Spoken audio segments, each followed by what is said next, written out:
आज बच्चों, online class में आपका स्वागत है। मैं आपके समक्ष हिंदी व्याकरण बुक से अध्याय संख्या 23 और इस अध्याय का नाम है कहानी लेखन लेकर उपस्थित हुई हूँ। आज हम लोग जानेंगे कहानी लेखन के बारे में। कहानी लेखन क्या है, कहानी का तात्पर्य क्या है। कहानी का तात्पर्य बीती हुई शिक्षाप्रद घटना से है। क्या चीज से है? बीती हुई शिक्षाप्रद घटना से है। कहानी पढ़ना और सुनना सभी को अच्छा लगता है। कहानी से हमें मनोरंजन के साथ साथ शिक्षा भी मिलती है। कहानी से हमें मनोरंजन तो मिलती ही है और उसके साथ साथ शिक्षा भी मिलती है। कहानियां अनेक प्रकार की होती हैं, जैसे पशु पक्षी की कहानी, राजा रानी की कहानी या परियों की कहानी आदि। नीचे दी गई कहानियों को पढ़कर स्वयं कहानी लिखने का अभ्यास कीजिए। नीचे दिए गए कहानी को अच्छी तरीके से पढ़ें और स्वयं कहानी लिखने का अभ्यास करें। एकता में बल सबसे पहले पढ़ेंगे हम लोग। कौन से कहानी के बारे में जानेंगे? एकता में बल। किसी गांव में एक किसान रहता था। उसके 4 पुत्र थे। कितने पुत्र थे? 4 पुत्र। चारों हमेशा आपस में झगड़ा किया करते थे। चारों में मेल नहीं रहता था। चारों भाई आपस में हमेशा झगड़ा करते रहते थे। किसान ने उन्हें समझाने का बहुत प्रयास किया, लेकिन पुत्रों ने उसकी बात पर ध्यान नहीं दिया। किसान ने उन चारों पुत्रों को बहुत समझाने का प्रयास किया, लेकिन चारों पुत्रों ने उनकी बात पर ध्यान नहीं दिया। किसान उनके व्यवहार से दुखी रहता था। एक बार किसान बीमार हो गया। उसने अपने चारों पुत्रों को बुलाया और उसने कुछ लकड़ियां लाने को कहा। जब किसान बीमार हो गया तो उसने अपने चारों पुत्रों को बुलाया और उनसे कुछ लकड़ियां लाने को कहा। चारों बेटे लकड़ी लेकर आए तो किसान ने बड़े बेटे से लकड़ियों को एक साथ बांधकर गट्ठर बनाने को कहा। यानी सारी लकड़ियों को एक साथ बांधने को कहा। बांधकर गट्ठर बना लो, बनाने को कहा। फिर सभी से गट्ठर को तोड़ने को कहा, तो कोई भी उस गट्ठर को तोड़ नहीं सका, क्योंकि सारी लकड़ियों को एक साथ तोड़ना मुश्किल था। अब किसान ने गट्ठर खोलकर एक एक लकड़ी सभी को देते हुए तोड़ने को कहा। अब किसान ने क्या किया? उस गट्ठर को खोल दिया और सभी को एक एक लकड़ी दे दिया और उसे तोड़ने को कहा। सभी ने बड़ी आसानी से अपनी लकड़ी तोड़ दी, क्योंकि वो लकड़ी अलग हो गई थी गट्ठर से। अब किसान ने पुत्रों को समझाते हुए कहा कि यदि सब गट्ठर की भांति आपस में मिलकर रहोगे तो तुम्हें कोई हानि नहीं पहुंचा सकता।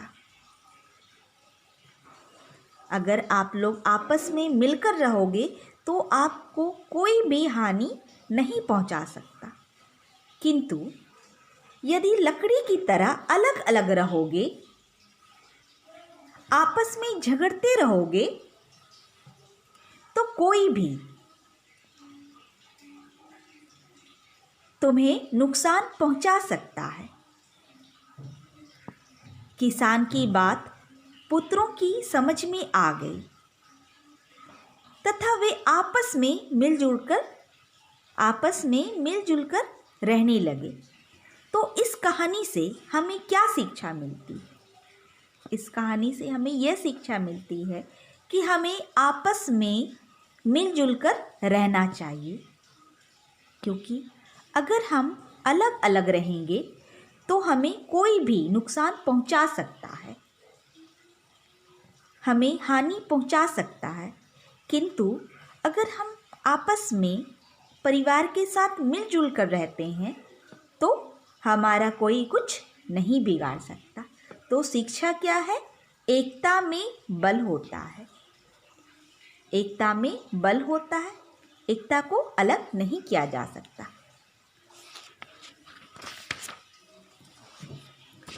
दूसरी कहानी है बंदर और टोपी वाला। कौन सी कहानी? बंदर और टोपी वाला। किसी गांव में एक टोपी बेचने वाला रहता था। कौन रहता था? टोपी बेचने वाला रहता था। वह प्रतिदिन शहर से टोपी लाकर गांव में बेचता था। एक बार टोपी वाला शहर से टोपी खरीदकर लौट रहा था।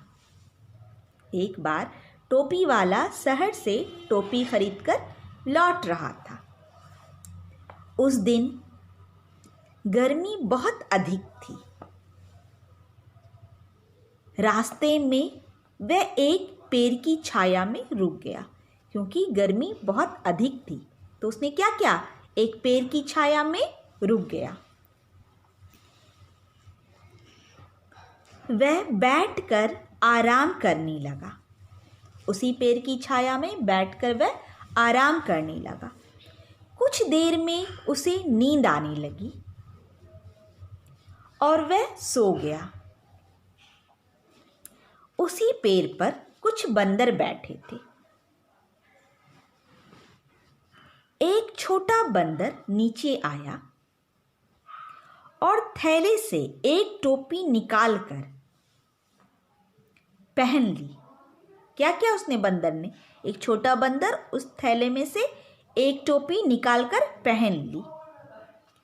उसे देखकर सारे बंदर थैले से टोपी निकालकर पहनने लगे। उस छोटे बंदर को देखकर सारे बंदर उस थैले में से टोपी निकालकर पहनने लगे। कुछ देर बाद जब टोपी वाले की नींद खुली तो उसने अपना थैला खाली पाया।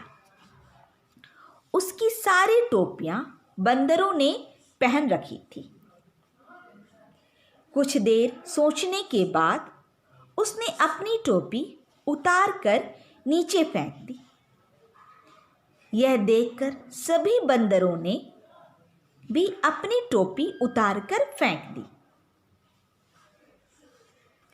टोपी वाले ने सारी टोपियां इकट्ठी की और थैले में भरकर चला गया। तो इस कहानी से हमें क्या शिक्षा मिलती है? इस कहानी से हमें यह शिक्षा मिलती है, हमें दूसरों की नकल नहीं करना चाहिए। कभी भी हमें किसी का नकल नहीं करना चाहिए। बंदर उस टोपी वाले का नकल किया, तभी ने सारा टोपी फेंक दिया, क्योंकि किसी की नकल करने से हमें हमेशा नुकसान ही होता है, कभी हमारा फ़ायदा नहीं हो सकता। अगर हम किसी की नकल करते हैं तो हमारा नुकसान ही होता है, फ़ायदा नहीं। इसलिए हमें दूसरों की नकल नहीं करनी चाहिए। बंदर का न्याय। अब हम लोग जानेंगे बंदर का न्याय। बंदर ने कैसा न्याय किया? इस बंदर के न्याय के बारे में जानते हैं। किसी जंगल में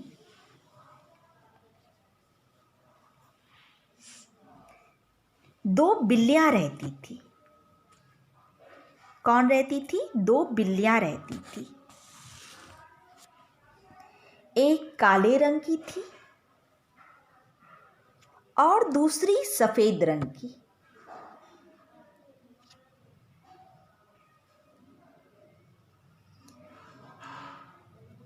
एक बार दोनों ने मिलकर कहीं से एक रोटी चुरा लाई।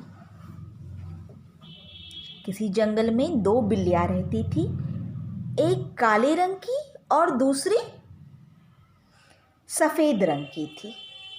दोनों बिल्लियों ने मिलकर कहीं से एक रोटी चुराई उसे खाने के लिए, क्योंकि रोटी तो एक ही थी और बिल्लियां कितनी थी? दो थी। तो दोनों ने उसे खाने के लिए दोनों झगड़ा करने लगी। उस एक रोटी के लिए दोनों बिल्लियों में झगड़ा हो गया। दोनों झगड़ा करने लगी। दोनों पूरी रोटी ही खाना चाहती थी। दोनों को पूरी रोटी ही चाहिए था। जिस पेड़ के नीचे बिल्लियां झगड़ रही थी, उसी पेड़ पर एक बंदर बैठा था। कौन बैठा था? बंदर बैठा था। जिस पेड़ के नीचे बिल्लियां झगड़ रही थी, उसी पेड़ पर एक बंदर बैठा था। बिल्लियों को झगड़ते देख वह नीचे उतर आया।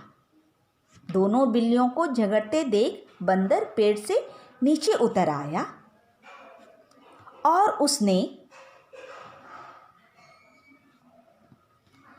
झगड़ा करने का कारण पूछा कि दोनों बिल्लियां क्यों आपस में झगड़ रही है। उस झगड़े का कारण पूछा तो बिल्लियों ने क्या किया? सारी बात जानकर उसने कहा। तो बिल्लियों ने क्या किया? सारी बात बंदर को बता दी कि झगड़े का कारण क्या है। बंदर ने सारी बात जानकर उनसे कहा, झगड़ा मत करो। बंदर ने सारी बात जानकर बिल्लियों से कहा, झगड़ा मत करो। मैं रोटी को तुम दोनों में बराबर बराबर बांट देता हूं। बंदर ने कहा, तुम दोनों इस रोटी के लिए झगड़ा नहीं करो, मैं इस रोटी को तुम दोनों में बराबर बराबर बांट देता हूं। उसने रोटी को दो टुकड़ों में करके तराजू में रखा। उस रोटी को करके दो टुकड़े करके तराजू में रखा। जिस तरफ का पल्ला भारी होता, जिस तरफ का भी पल्ला भारी होता, उस तरफ से वह एक टुकड़ा तोड़कर खा लेता। क्योंकि एक पल्ला भारी है तो अब उसे बराबर कैसे करेगा बंदर? तो उसने क्या किया? एक टुकड़ा खाकर खा लिया। जिस तराजू का पल्ला भारी था उसमें से एक रोटी का टुकड़ा लेकर खा लिया। इसी प्रकार बारी बारी से उसने सारी रोटी खा ली।